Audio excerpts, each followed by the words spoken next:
Magandang araw o magandang gabi po sa inyong lahat. Umpisahan na po natin. Unang pagbasa. Pagbasa mula sa aklat ni Propeta Jeremias.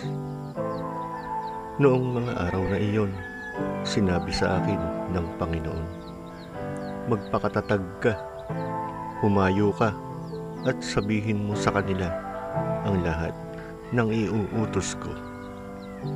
Huwag kang matatakot sa kanila ngayon.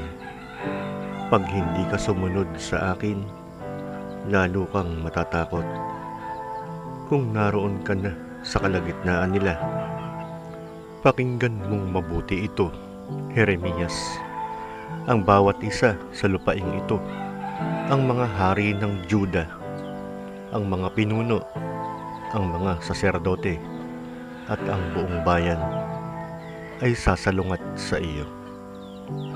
Ngunit gagawin kitang sintibay ng isang lungsod na naliligid ng mga muog, sintatag ng haliging bakal o pader na tanso.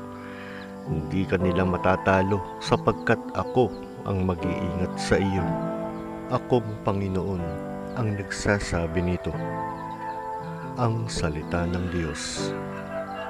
Salamat sa Diyos. Salmong tugunan ang atin pong itutugon. Patuloy kong isasaysay ang dulot mong kaligtasan. Sa iyo lang, Panginoon, lubos akong nananalig. Huwag mo akong pabayaang mapahiya at malupig. Tulungan mo ako ngayon. Yamang ikaw ay matuwid. Ako sana ay sagipin. Sa daing ko ay makinig. Tugon. Patuloy kong isasaysay ang dulot mong kaligtasan. Ikaw nawa ang muog ko at ligtas na kakanlungan. Matatag na kublihan ko at matibay na sanggalang. Sa lahat ng masasama, O Diyos, ako'y ipaglaban. Sa kuko ng mababagsik, huwag mo akong pabayaan. Tugon, patuloy kong isasaysay ang dulot mong kaligtasan. Panginoon, sa iyo ko inilagak ang pag-asa. Maliit pang bata ako, sa iyo'y may tiwala na. Sa simula at mula pa, wala akong inasahang mag-iingat sa sarili, kundi tanging ikaw lamang. Kaya naman, ikaw, poon, pupurihin araw-araw. Tugon, patuloy kong isasaysay ang dulot mong kaligtasan. Pagkat ikaw ay dakila, patuloy kong isasaysay. Maghapon kong ihahayag ang dulot mong kaligtasan.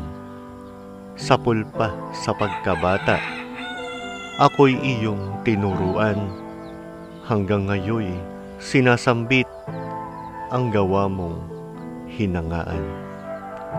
Tugon, patuloy kong isasaysay ang dulot mong kaligtasan.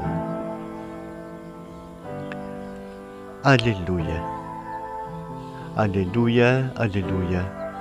Mapalad ang inuusig sa gawang puspos ng bait, pagkat may kakamting langit. Alleluia, alleluia. Ang mabuting balita ng Panginoon ayon kay San Marcos. Papuri sa iyo, O Panginoon. Noong panahong iyon, si Herodes ang nagpahuli, nagpagapos, at nagpabilanggo kay Juan dahil kay Herodias. Ang babaeng ito'y asawa ni Felipe, na kapatid ni Herodes. ngunit kinakasama niya. Laging sinasabi sa kanya ni Juan, "Hindi matuwid na kunin ninyo ang asawa ng inyong kapatid." Kaya't si Herodias ay nagkimkim ng galit kay Juan. Hinangad niyang ipapatay ito, ngunit hindi niya magawa, sapagkat natatakot si Herodes kay Juan. Alam niyang ito'y taong matuwid at banal, kaya't ipinagsasanggalang niya.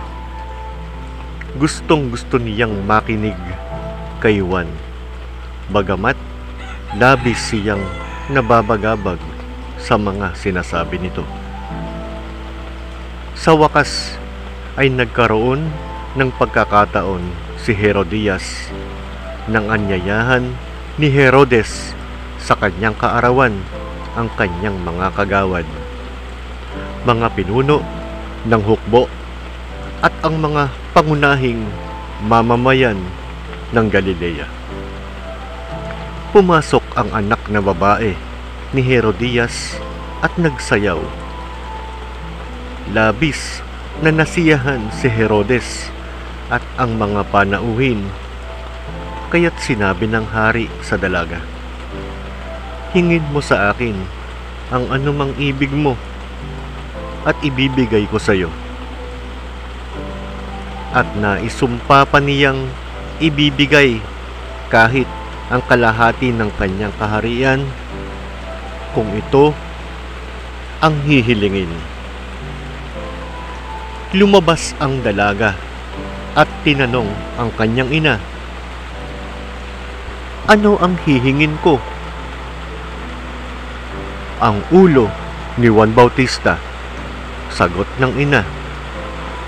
Dali-daling nagbalik ang dalaga sa kinaroroonan ng hari.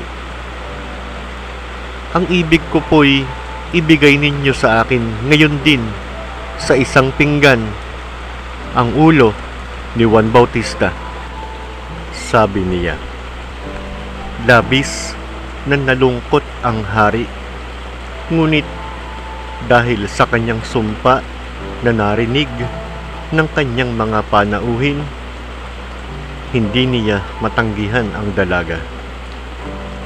Kaagad niyang iniutos sa isang bantay na dalhin sa kanya ang ulo ni Juan.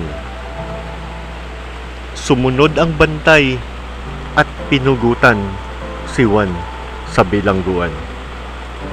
Inilagay ang ulo sa isang pinggan at ibinigay sa dalaga.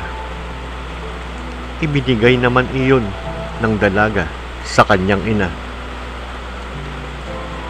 Nang mabalitaan ito ng mga alagad ni Juan, kinuha nila ang kanyang bangkay at inilibing.